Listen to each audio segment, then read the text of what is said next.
kindness, compassion, empathy. I've always believed that these are the things that actually make us humans. But when you rip a person of these things, then we are no less than any creature or any beast of this world.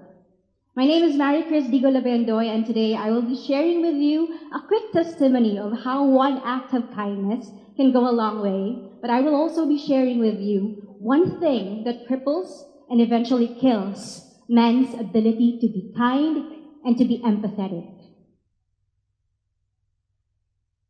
I believe these photos ring a bell. Way back 2020 when there was a pandemic, COVID-19, we've all been locked down inside our homes. But for me, this wasn't the thing that actually somehow bothered me. But it was actually these news about people hoarding and panic buying. And it made me question privilege. Because there were so many people posting on social media shaming privileged people. And during that time, I felt like I was one of those privileged people. Even if I go to my workplace or not, I still get paid. And therefore, no matter how long the lockdown would go, I felt like I would survive. But I questioned, is there something wrong with this privilege that I am enjoying? Because I worked hard for this. But there I realized that the true question is not about privilege, but what you actually do with the privilege given to you.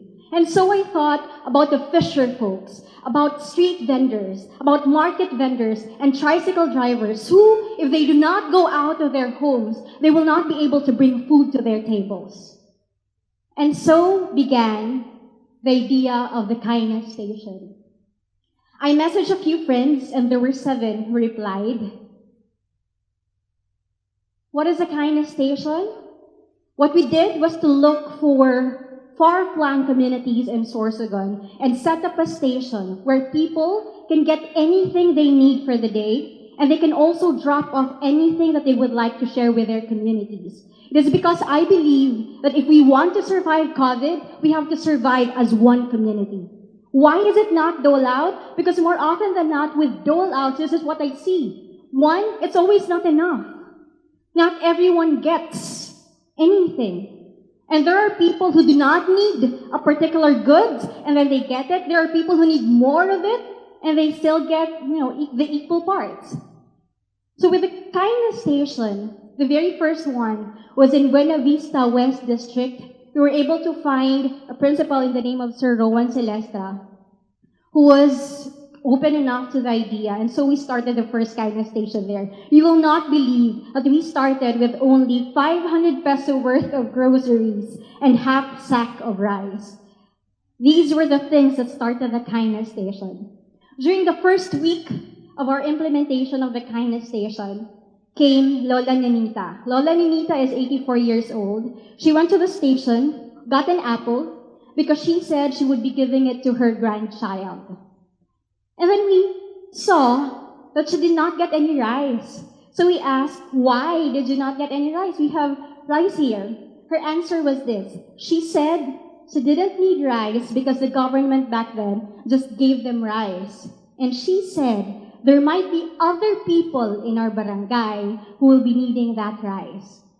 When I heard that, I knew I had hope that the kindness station would actually flourish. A few minutes later, Lola Nita came back to the kindness station, bringing with her 1 kilo of rice. And she was sharing it to the station, saying that there might be other people needing that rice.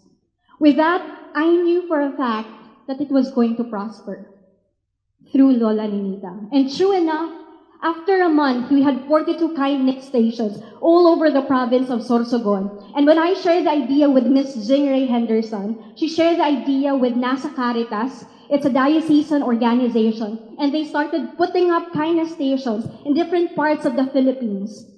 Few months after that, there were 40+ stations in Mariveles, Bataan.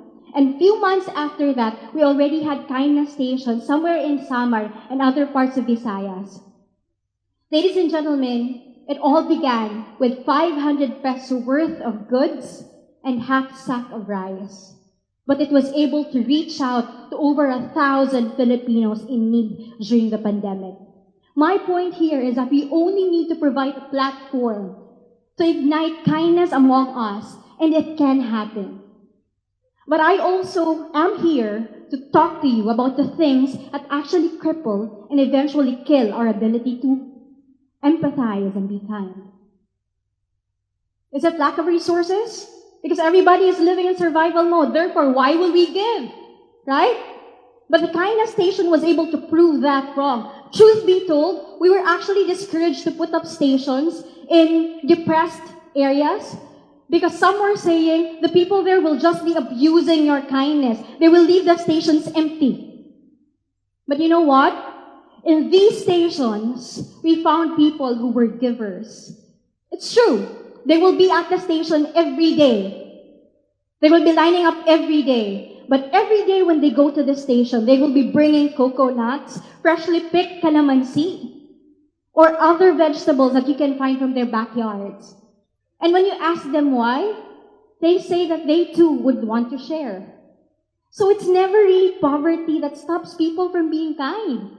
The kindness station was able to prove that no one is ever too poor that they cannot give anything. We always have something to give if we only can, if we only do actually, if we would.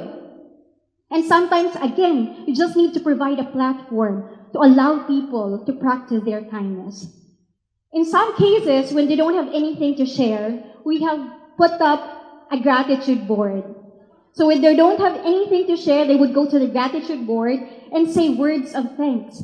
And to us, that is something that you give as well. So it's never poverty, it's never lack that stops people from giving. Is it lack of intellect? Just because someone doesn't understand anything, how in the world will they be able to be kind and to give? Right? But Hayahay, that's from Magallanes. Hayahay is one of our regular takers in our station in Magallanes. He is mentally handicapped. Every morning, she would go to the station to look for hot meals or to take anything. But every day, he will go to the station with that jackfruit over there or any vegetable that he got on the way to the station. He did not understand the concept of the kindness station. We did orientation and I assume he does not understand what we were orienting him with. But that's the good thing about kindness. You don't need academic rank just for you to be kind. Because when someone feels that you genuinely care for them, even if they do not understand it, when they feel it, they will be compelled to do the same kindness. So no, it's not lack of intellect. It's not the inability to understand. Is it lack of maturity then? We often say that when someone is too young and when they're not able to give yet, how can they actually give? But we are very proud to say that majority of the kindness stations, especially in Sorsogon City, were actually spearheaded by SK Kagawads and SK Chairman, along with the young people in their barangays. So no, age doesn't limit someone from being kind. So what then cripples and kills our ability to be kind? All throughout the conduct of the kindness station, it's always social prejudice. Majority of the hate crimes we have all over the world, one country bombing another country and so on and so forth, it's all because of social prejudice. When you start judging a certain group of people according to their race, their gender, etc., then you limit your ability to be generous and be kind towards them. But we are very happy. Do you know that we actually had one kindness station in a Muslim community somewhere in Balogo, but the one who initiated it was actually a Christian. Religion doesn't matter. But if you start judging people according to that, because you have varying beliefs, varying religion, varying gender preferences, when you start judging them there, nothing will happen. That will hinder you from being kind towards others, and that would somehow not give them their chance to also practice their kindness towards people. There are stations where even the rich in the community get inside the station and get things. Do we judge them and say, you people are rich, why are you in this station? No. Because we never really know what people go through. So if we judge them according to their economic status, then we might be hindering ourselves from becoming more kind. So it's always judgments. When you start labeling people, when you start boxing people, then you're blocking your ability to be kind, and you're not giving them the chance to be kind as well. Now, why do I still talk about the kindness station? And why do I still talk about this? Because I believe that kindness will never be irrelevant. Kindness will never be out of date. In fact, every day, sometimes kindness is all we need. Your seatmate over there might be needing some kindness. A kind gesture, a kind smile, a kind word. These all matter. And it will never be irrelevant. I always feel, sometimes we say that we look for people to whom kindness is, they deserve kindness. But no. Kindness, respect, these all should be default. What people earn is respect. But everybody should get respect. We should not be selective with who to be kind with, right? Because everybody needs kindness. And it will never be irrelevant.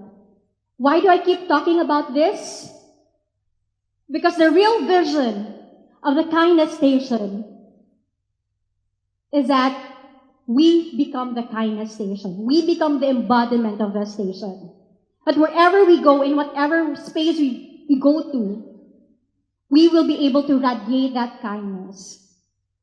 A student once asked me in one of my classes how I would like to be remembered.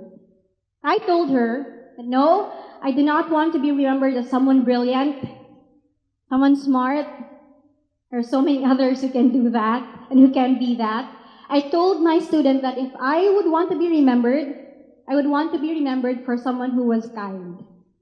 I'd like to be that kind of teacher that after going through the entire day, you enter my class, and I will be that sigh of relief. And many people will question and say, no, kids these days have to be tough. They have to be hard. So even in your classes, you have to do this and that. My answer will always be, there are other teachers who can do that for them. But I would like to provide that softness, that kindness. Because often you would want so much to develop a lot about kids. But how do we develop kindness in them? We only do that when we too can become kind to them. I always say that we are all temporary people. Nobody here is permanent. But if there is one challenge to that, that will be to become a good memory to someone. And I hope that when someone hears your name, when someone sees your face, or even just your post on the social media, I hope they will remember you to be someone who was kind to them. I read somewhere that people do a number of research only to make life better for mankind. Only to realize in the end that we only need to be kind. Thank you so much, and good morning.